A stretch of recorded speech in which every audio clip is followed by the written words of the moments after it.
ఇప్పుడు మీరు చూస్తున్నది పీర్జాదిగూడ మినీ ట్యాంక్ బండ్. మనకు ముందుగా ఎంట్రన్స్ ఈ విధంగా దర్శనమిస్తుంది. తర్వాత ఇలా ఒక పెద్ద మర్రి చెట్టు వస్తుంది. పక్కనే పెద్ద పెద్ద ఐరన్ రాడ్లతో ఇలా డెకరేట్ చేసి ఉంచారు. హెచ్ఎండిఏ చేసిన మినీ ట్యాంక్ బండ్లో ఇది ఒకటి అని చెప్పుకోవచ్చు. ఇక్కడికి ప్రతిరోజు ఉదయం సాయంత్రం పెద్దవారు, ఆడవారు, వయసు పైబడిన వారు వాకింగ్, యోగా చేయడానికి వస్తూ ఉంటారు. చిన్నపిల్లలు ఆడుకోవడానికి, రన్నింగ్ చేయడానికి వస్తుంటారు. ప్రతి మున్సిపాలిటీలో ఇలా చాలానే చెరువులు ఉన్నాయి. వాటన్నిటినీ ఇలా సుందరీకరిస్తే ప్రత్యేకంగా పార్కులకు వెళ్ళాల్సిన పని లేదు. ఈ బిజీ లైఫ్లో అలా సాయంత్రం ఓ గంట వచ్చి సేద తీర్చుకుంటే ఎంతో ఉపశమనం ఉంటుంది. మైండ్కు ఎంతో రిలాక్స్ ఉంటుంది. ఇప్పుడు ఎక్కడ చూసినా చెరువులు దుర్గంధంతో, చెత్తతో నిండి, గొలుసుకట్టు చెరువులకు నాలాలు కూడుకుపోయి వాటిపై అక్రమ నిర్మాణాలు, కూల్చివేతలు చూస్తూనే ఉన్నాము. కాబట్టి ఈ కాంగ్రెస్ ప్రభుత్వం ముందు ఇలాంటి చిన్న చిన్న చెరువులను సుందరీకరిస్తే ఎంతో బాగుంటుంది.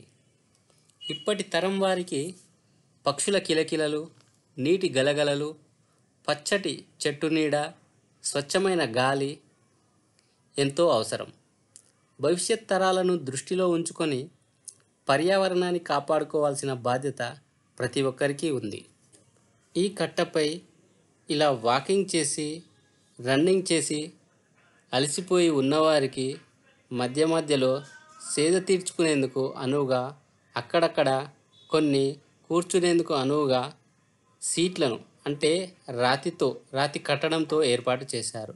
ఇక చిన్నపిల్లలు ఆడుకునేందుకు పచ్చటి మైదానాన్ని కూడా ఏర్పాటు చేశారు. ఇంకా ఈ చెరువుకి మనకు బతుకమ్మ మరియు వినాయక నిమజ్జనం అప్పుడు మెట్ల మార్గాన్ని కూడా ఏర్పాటు చేశారు.